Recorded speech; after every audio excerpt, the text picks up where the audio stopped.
Hi hello ನಮಸ್ಕಾರ ಎಲ್ಲರಿಗೂ. ನಾನು ನಿಮ್ಮನ್ನು ಇವತ್ತು ಕರ್ಕೊಂಡು ಹೋಗ್ತಿದ್ದೇನೆ ಐತಿಹಾಸಿಕವುಳ್ಳ ಒಂದು ಪ್ರತಿಷ್ಠಿತವಾದ ಒಂದು ಕೋಟೆ. ಇದು ಎಲ್ಲಿದೆ ಅಂದರೆ ನಮ್ಮ ಸಕಲೇಶಪುರದಿಂದ 5 ಕಿಲೋಮೀಟರ್ ಇದು ದೂರದಲ್ಲಿದೆ. ಇದು ಹಾಸನ ಡಿಸ್ಟಿಕ್ನಲ್ಲಿ ಕೂಡ ಬರುತ್ತೆ. ಇಲ್ಲಿ ನೋಡಬಹುದು ಎಷ್ಟು ಪ್ರಕೃತಿಯ ಸೌಂದರ್ಯದಲ್ಲಿ ಈ ಒಂದು ಕೋಟೆ ನಿರ್ಮಿಸಿದ್ದಾರೆ. ಈ ಕೋಟೆ ಯಾವಾಗ ನಿರ್ಮಿಸಿದ್ದಾರೆ ಅಂದರೆ, ಇಲ್ಲಿ ನಾವು ತುಂಬಾ ಮೆಟ್ಟಿಲುಗಳನ್ನು ಮಾಡಿದ್ದಾರೆ. ಇದನ್ನು ನಾವು ಹತ್ತಿಕೊಂಡು ಮೇಲೆ ಹೋಗಬೇಕಾಗತ್ತೆ. ಅದೇ ರೀತಿ ಇಲ್ಲಿ ತುಂಬಾ ಆದಂಥ ಕಾಡು ಪ್ರಾಣಿಗಳು ಕೂಡ ಬರ್ತಾ ಇರುತ್ತೆ. ಕೋತಿಗಳಾಗಿರ್ಬೋದು, ಅಲ್ಲ ಕೆಲವು ಚಿಕ್ಕ ಪುಟ್ಟ ಪ್ರಾಣಿಗಳನ್ನು ಬಂದಿರುತ್ತೆ. ಸೊ ಅದೇ ರೀತಿ ನಾವು ಈ ಒಂದು ಸ್ಟೆಪ್ ಹತ್ತಿಕೊಂಡು ಹೋಗುವಾಗ ನಮಗೆ ಪ್ರಕೃತಿಯ ಒಂದು ಸುಂದರವಾದ ಒಂದು ಕ್ಷಣವನ್ನು ಕೂಡ ನಾವು ಇಲ್ಲಿ ನೋಡ್ಬೋದು. ಇದು ಕೇವಲ ಸ್ಟೆಪ್ ಅಂದರೆ ತುಂಬಾ ಕಷ್ಟಕರವಾದಂಥ ಒಂದು ಸ್ಟೆಪ್. ಇದು ನಾವು ಹತ್ಕೊಂಡು ಹೋಗುವಾಗ ನಮ್ಗೆ ಗೊತ್ತಾಗ್ತಿಲ್ಲ. ಸ್ವಲ್ಪ ಅದರ ಮಿಡ್ಲಿಗೆ ಬರುವಾಗ ನಮಗೆ ತುಂಬಾ ಸುಸ್ತಾಗುತ್ತೆ, ಗೊತ್ತಾಗೋದಿಲ್ಲ. ಸ್ಟೆಪ್ ನೋಡುವಾಗ ನಮಗೆ ಹತ್ಬೋದು ಅಂತ ಆಗುತ್ತೆ. ಅದನ್ನೇ ಮಿಡ್ಲ್ ನಾವು ಬರುವಂಥ ಸಂದರ್ಭದಲ್ಲಿ ನಮಗೆ ತುಂಬಾ ಕಷ್ಟ ಆಗುತ್ತೆ. ಆದರೂ ಕೂಡ ಒಂದು ಕ್ಯೂರಿಯಾಸಿಟಿ ಬರುತ್ತೆ, ಏನಿರ್ಬೋದು, ಯಾವ ರೀತಿ ಏನಿರ್ಬೋದು ಮೇಲುಗಡೆ ಅಂತ. ನೀವು ನಮ್ಮ ಗುಡ್ಡ ಕಾಡಿನಲ್ಲಿ ನಾವು ನಡ್ಕೊಂಡು ಹೋಗುವಂತಹ ಒಂದು ಚಿಕ್ಕ ಇದನ್ನು ಪ್ರವಾಸಿ ಸ್ಥಾನವನ್ನು ಮಾಡಬಹುದು ಆಗಿತ್ತು. ಬಟ್ ಏನೋ ಇದನ್ನು ಅಷ್ಟು ಎಂಕರೇಜ್ ಮಾಡಿಲ್ಲ. ತುಂಬಾ ಚೆನ್ನಾಗಿದೆ, ಬನ್ನಿ ನೋಡುವ. ಹೀಗೇನೆ ನಾವು ಸಕಲೇಶಪುರ ನಾನೀಗ ಬಂದಿರುವಾಗ ತುಂಬಾ ಗಾಡಿ ನಿಂತಿರುತ್ತಾನೆ. ಕೆಲವು ಟೈಮ್ ನೋಡ್ತಿದ್ದೆ ನಾನು, ಆ ಕಡೆ ನಾವು ಹೋಗ್ತಿರುವಾಗ ತುಂಬಾ ಗಾಡಿ ನಿಂತಿರುತ್ತೆ. ಏನೋ ಅಲ್ಲಿ ಸ್ಟೆಪ್ ಆಗಿರುತ್ತೆ, ರೋಡಿಗೆ ಹೋಗಿದೆ. ನನಗೆ ಒಂದು ತುಂಬಾ ಕ್ಯೂರಿಯಾಸಿಟಿ ಬಂತು, ಏನಿರ್ಬೋದು ಮೇಲ್ಗಡೆ ಇರ್ಬೋದು ಅಂತ. ಅದಕ್ಕೆ ನಾನು ಒಬ್ಬನೇ ಹೋಗಿ ನಾನು ಟ್ರೈ ಮಾಡಿದೆ, ನೋಡುವ ಏನಾಗಲಿ, ನೋಡುವ ಮೇಲ್ಗಡೆ ಏನು ಅಷ್ಟು ಇದಿದೆ ಅಂತ ನೋಡ್ಬೋದು. ನೋಡಿ ಯಾವ ರೀತಿ ನಮಗೆ ಕಾಣ್ತಾ ಇದೆ ಅಂತ. ಸೊ ಅದೇ ರೀತಿ ಫೈನಲ್ ಆಗಿ ಬಂದು ನೋಡುವಾಗ, ಮೇಲ್ಗಡೆ ನೋಡುವಾಗ ದೊಡ್ಡ ಕೋಟೆ ಥರ ಇದೆ. ನಾನು ಅಂದ್ಕೊಂಡೆ ಏನಾಗಿರ್ಬೋದು, ಒಂದು ಟೈಮ್ ಅಂದ್ಕೊಂಡೆ ಏನೋ ಮೊದಲನೇ ಏನೋ ಬ್ರಿಟಿಷರ ಕಾಲದವಾಗಿರ್ಬೋದು. ಸೊ ಅದು ನೋಡುವ ಇನ್ನೂ ಸ್ವಲ್ಪ ಕ್ಯೂರಿಯಾಸಿಟಿ ಬಂದು ನೋಡುವಾಗ ತುಂಬಾ ಚೆನ್ನಾಗಿತ್ತು, ನೀಟಾಗಿತ್ತು. ನೋಡುವ ಇಂಥ ಒಂದು ನಮ್ಮ ತುಳುನಾಡು ಇಷ್ಟು ದೊಡ್ಡ ಒಂದು ಏನೋ ಕೋಟೆ ಇದೆ ಅಂತ ಹೇಳುವಾಗ ನನಗೆ ಸ್ವಲ್ಪ ಕ್ಯೂರಿಯಾಸಿಟಿ ಆಯಿತು, ಏನಾಗಿರ್ಬೋದು ಅಂತ. ಸೊ ಅದಕ್ಕೆ ನಾವು ಸೀದಾ ನೋಡ್ಬೋದು. ನೀವು ನೋಡಿ ಯಾವ ರೀತಿ ಗುಡ್ಡದಲ್ಲಿ ಮಾಡಿದ್ದಾರೆ. ಇದು ಕೇವಲ ನಮ್ಮ ನೋಡಿ ಯಾವ ರೀತಿ ನಕ್ಷತ್ರಾಕಾರದ ಒಂದು ಮೇಲೆ ಮಾಡಿದ್ದಾರೆ.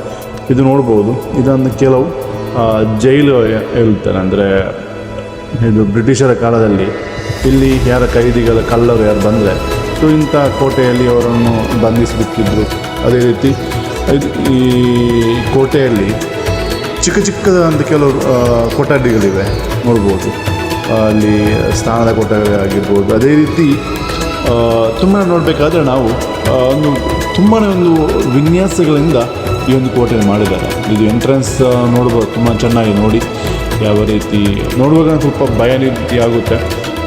ನೋಡುವ ಇನ್ನು ಏನೇನಿದೆ ಅಂತ, ಒಳಗಡೆ ಯಾವ ರೀತಿ ಇದೆ ಅಂತ ಸ್ವಲ್ಪ ನೋಡುವ. ಏನೂ ಗೊತ್ತಿಲ್ಲ ಏನಿದೆ ಅಂತ.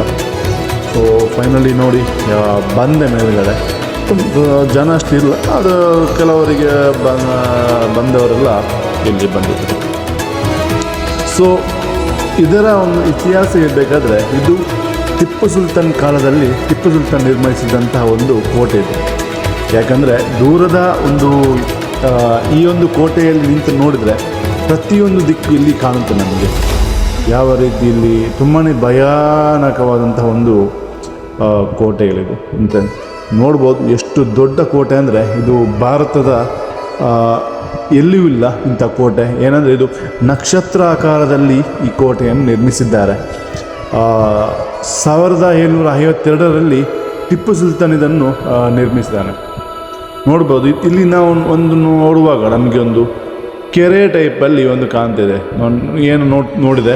ಬಟ್ ಇದು ಕೂಡ ಒಂಥರ ನಕ್ಷತ್ರ ಆಕಾರದಲ್ಲಿ ಇದನ್ನು ಕೂಡ ಒಂದು ಕೆರೆ ಟೈಪ್ ಮಾಡಿದ್ದಾರೆ. ಇದರ ಒಳಗೆ ಒಂದು ರೂಮ್ ಇದೆ.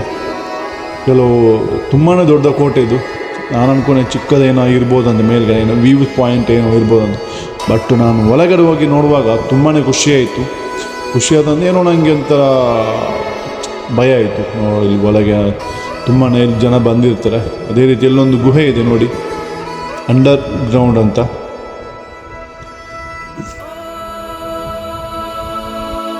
ಇದೊಂದು ದೊಡ್ಡದೊಂದು ಗುಹೆ. ನಾನು ಇಲ್ಲಿ ನೋಡಿದೆ. ಈ ಒಳಗಡೆ ನೋಡುವಾಗ ತುಂಬಾ ಸ್ವಲ್ಪ ಭಯ ಇತ್ತು, ಕತ್ತಲೆ ಇತ್ತು. ಸೊ ಹಾಗೆ ಮತ್ತೆ ನಾನು ಸೀದಾ ಓಡಿಕೊಂಡು ಬಂದೆ. ಯಾಕೆಂದರೆ ನಾನು ಒಬ್ಬನೇ ಇದ್ದರು, ಹಾಗೆ ಜನರಿದ್ದರು, ಅಷ್ಟು ಜನ ಇರಲಿಲ್ಲ. ಇದೊಂದು ತುಂಬಾ ಒಂದು ಇಂಟ್ರೆಸ್ಟಿಂಗ್ ಇದೊಂದು ಗುಹೆ. ಏನು ನನಗೆ ಇದರ ಬಗ್ಗೆ ಅಷ್ಟು ಯಾರೂ ವಿಂಗಡಣೆ ಮಾಡಲಿಲ್ಲ, ಯಾಕೆ ಗೊತ್ತಿಲ್ಲ. ಇದು ಟಿಪ್ಪು ಸುಲ್ತಾನ್ ಕಾಲದಲ್ಲಿ ಮಾಡಿದಂಥ ಒಂದು ಕೋಟೆ ಅಂತ ಇಲ್ಲಿ ಲೇಖನ ಇದೆ. ಸೊ ಒಂದು ನೋಡುವಾಗಲೇ ನಮಗೊಂದು ತುಂಬಾ ಖುಷಿಯಾಗೋದು. ನೋಡ್ಬೋದು, ಇದೊಂಥರ ಪಾಕಶಾಲೆ ಇದು ನೋಡಿರ್ಬೋದು. ಯಾಕೆಂದರೆ ಇಲ್ಲಿ ಸೈನಿಕರೆಲ್ಲ ಇಲ್ಲಿ ಕೋಟೆಯಲ್ಲಿ ಇದ್ದರಂತೆ. ಸೊ ಅದು ಅವರಿಗೆ ಮಾಡೋದು ಅಡಿಗೆ ಇಲ್ಲಿ ನೋಡ್ಬೋದು. ಇದೊಂದು ಇದರ ಕೆಳಗಡೆ ಅಂಡರ್ಗ್ರೌಂಡು ಇದಿದೆ, ಇದು ಸುರಂಗ ಮಾರ್ಗ ಇದೆ ನೋಡಿ, ಅಲ್ಲಿ ಕಾಣ್ತಿದೆ ನೋಡ್ಬೋದು. ತುಂಬಾ ದೊಡ್ಡ ಒಂದು ಕೋಟೆ ಇದು. ಅಲ್ಲಿ ಸ್ವಲ್ಪ ಬಿದ್ದಿದೆ, ಅದು ಮಳೆಗಾಲದಲ್ಲಿ ಸ್ವಲ್ಪ ಬಿದ್ದ ಕಾರಣ ಅದರ ಇತಿಹಾಸ ಹೋಗಿದೆ. ಬಟ್ ಇದನ್ನು ಸ್ವಲ್ಪ ಇಂಪ್ರೂವ್ ಮಾಡಿದರೆ ಇನ್ನೂ ಕೂಡ ಸುಮ್ಮನೆ ಚೆನ್ನಾಗಿ ಇರ್ತಿತ್ತು ಅಂತ ಎನ್ನುವಂಥ ಒಂದು ನನ್ನೊಂದು ಅನಿಸಿಕೆ. ನೋಡ್ಬೋದು ಇಲ್ಲಿ ಈಗ ನಾನು ಮೇಲೆ ಬಂದು ನೋಡುವಾಗ ನೋಡಿ ನಮಗೆ ನಕ್ಷತ್ರಾಕಾರದಲ್ಲಿ ನಮಗೆ ಸ್ವಲ್ಪ ಕಾಣಲಿಕ್ಕೆ ಸಿಗುತ್ತೆ ನೋಡುವಾಗ. ಸ್ವಲ್ಪ ಕೆಲವು ಕಡೆ ಸ್ವಲ್ಪ ಹೋಗಿದೆ. ಸೊ ಅದರಲ್ಲಿ ಅಷ್ಟು ಕ್ಲಿಯರಾಗಿ ಕಾಣ್ತಿಲ್ಲ. ಆದರೂ ಕೂಡ ಇದು ಸಕಲೇಶ್ಪುರದಲ್ಲಿ ನಮ್ಮ ಹಾಸನ ಡಿಸ್ಟಿಕ್ಕಲ್ಲಿ ಇದು ಬರುವಂಥ ಒಂದು ಅದೊಂದು ಪ್ಲೇಸ್. ಇದು ನೋಡ್ಬೋದು, ದೂರದಲ್ಲಿ ನಮ್ಗೆ ಕಾಣುವಾಗಲೇ ನಕ್ಷತ್ರಾಕಾರದಲ್ಲೇ ಇದೆ. ಇದು ಇದನ್ನು ಟಿಪ್ಪು ಸುಲ್ತಾನ್ ಮಾಡಿದನಂತ ಹೇಳುವ ಒಂದು ಲೇಖನ ಕೂಡ ಇದೆ ನೋಡಿ. ಇಲ್ಲಿಂದ ಕೂತು ದೂರದಲ್ಲಿ ಯಾರು ಬರ್ತಿದ್ದಾರೆ, ಏನಾಗುತ್ತೆ ಅಂದರೆ ಈಗ ಬ್ರಿಟಿಷರೆಲ್ಲ ಬರ್ತಿದ್ರು, ಅಲ್ಲ ಏನೇ ವೈರಿಗಳೆಲ್ಲ ಬರ್ತಿದ್ರು ಅವರಿಗೆ ಅಟ್ಯಾಕ್ ಮಾಡೋದಾಗೆ. ಈ ಗುಡ್ಡದಲ್ಲಿ ನಿಂತು ನೋಡಿದರೆ ಇದು ಪ್ರತಿಯೊಂದು ಎಷ್ಟೋ ದೂರ ಮೈಲಿಗಟ್ಟಲ್ಲಿ ನಮಗೆ ಕಾಣ್ತೇವೆ. ಆದರೂ ಕೂಡ ಒಂದು ಮಳೆಗಾಲದಲ್ಲಿ ತುಂಬಾ ಹಸಿರಿಸಾಗಿ ನೋಡುವಾಗ ತುಂಬ ಖುಷಿಯಾಗುತ್ತೆ. ನೋಡ್ಬೋದು ನೋಡಿ, ನಿಮಗೆ ಕಾಣ್ತಾ ಇದೆ ಯಾವ ರೀತಿ ಒಂದು ಕೋಟೆ ಇದು. ಅದು ಜನರು ಕಮ್ಮಿ ಇಲ್ಲಿ ಬರೋದು, ಗೊತ್ತಿಲ್ಲ ಏನಂತ ಯಾಕೆ ಅಂತ. ಅದನ್ನು ಇದನ್ನು ಸ್ವಲ್ಪ ಇಂಪ್ರೂವ್ಮೆಂಟ್ ಮಾಡಿದರೆ ಸ್ವಲ್ಪ ನಮ್ಮ ಕರ್ನಾಟಕದೊಂದು ಪ್ರವಾಸಿ ಸ್ಥಳ ಕೂಡ ಒಂದು ಆಗ್ಬೋದು ಇದು ಕೂಡ. ಸೊ ಹೆಚ್ಚಿನವರು ಬರ್ತಿಲ್ಲ ಇದಕ್ಕೆ, ಯಾಕಂದರೆ ಗೊತ್ತಿಲ್ಲ ನನಗೆ ಕೂಡ.